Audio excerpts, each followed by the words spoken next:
Kerala agricultural price and ന്യൂസിലേക്ക് എല്ലാവർക്കും സ്വാഗതം. തെങ്ങ് കൃഷിയെക്കുറിച്ചുള്ള A to Z കാര്യങ്ങളാണ് ഇന്ന് വീഡിയോയിലൂടെ പറയുന്നത്. ഇന്നലെ ആദ്യ ഭാഗം ഇറങ്ങിയിരുന്നു. ആദ്യ ഭാഗം കണ്ടതിന് ശേഷം രണ്ടാമത്തെ ഭാഗം കാണുന്നതായിരിക്കും നല്ലത്. ഇന്നലെ ഇനങ്ങളെക്കുറിച്ചാണ് പറഞ്ഞത്. ഇന്നലെ പറഞ്ഞത് നെടിയ ഇനങ്ങളെക്കുറിച്ച് വരെ പറഞ്ഞു. ഇന്ന് കുറിയ ഇനങ്ങൾ. ആദ്യത്തെ വീഡിയോ കണ്ടതിന് ശേഷം രണ്ടാമത്തെ ഭാഗം കാണുന്നതായിരിക്കും നല്ലത്. അപ്പോൾ ആദ്യത്തെ ഭാഗം എല്ലാവരും കാണണം. അടുത്ത നമുക്ക് കുറിയ ഇനങ്ങൾ.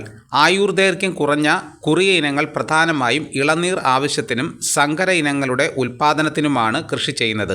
കുറിയ ഇനങ്ങൾ നട്ടുകഴിഞ്ഞ് 3-4 വർഷം കൊണ്ട് കായ്ക്കാൻ തുടങ്ങും.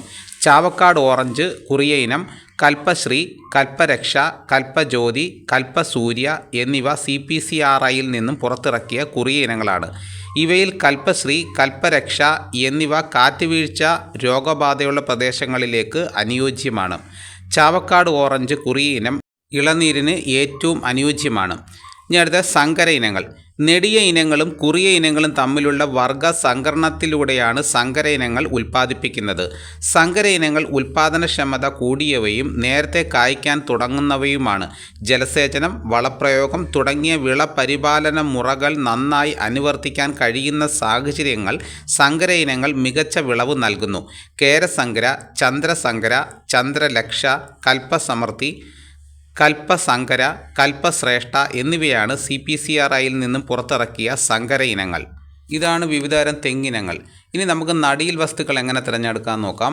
ഒരു ദീർഘകാല വിളയായ തെങ്ങിൻ്റെ കൃഷി തുടങ്ങി കുറേ വർഷങ്ങൾ പിന്നിട്ട ശേഷം മാത്രമേ അതിൻ്റെ സ്വഭാവത്തെയും ഉൽപ്പാദന നിലവാരത്തെയും വിലയിരുത്താൻ കഴിയൂ എന്നതുകൊണ്ട് വിത്ത് തേങ്ങാ സംഭരണം, തെങ്ങിൻ തൈകളുടെ തിരഞ്ഞെടുക്കൽ എന്നീ കാര്യങ്ങൾ അതീവ ശ്രദ്ധയോടെ ചെയ്യേണ്ടതാണ്.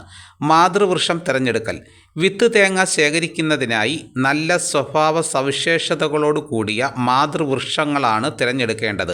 ഉൽപ്പാദനത്തിൽ സ്ഥിരതയുള്ള 20 വർഷത്തിനുമേൽ പ്രായമുള്ളതും പ്രതിവർഷം 80 തേങ്ങയിൽ കുറയാതെ കായ്ക്കുന്നതും ഏറ്റവും കുറഞ്ഞത് 12 കുലകളെങ്കിലുമുള്ളതും രോഗമില്ലാത്തതുമായ തെങ്ങുകൾ പ്രത്യേകം തിരഞ്ഞെടുക്കുക.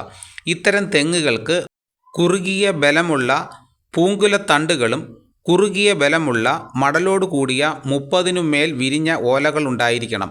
ഇത്തരം തെങ്ങുകളിൽ നിന്ന് ലഭിക്കുന്ന പൊതിച്ച നാളികേരത്തിന് 500 ഗ്രാമിൽ കൂടുതൽ ഭാരവും തേങ്ങയിൽ നിന്ന് ലഭിക്കുന്ന കൊപ്രയുടെ ശരാശരി തൂക്കം 150 ഗ്രാമിൽ കൂടുതലും ആയിരിക്കണം. ഇനി നമുക്ക് വിത്ത് തേങ്ങ ശേഖരിക്കുന്ന എങ്ങനെ നോക്കാം.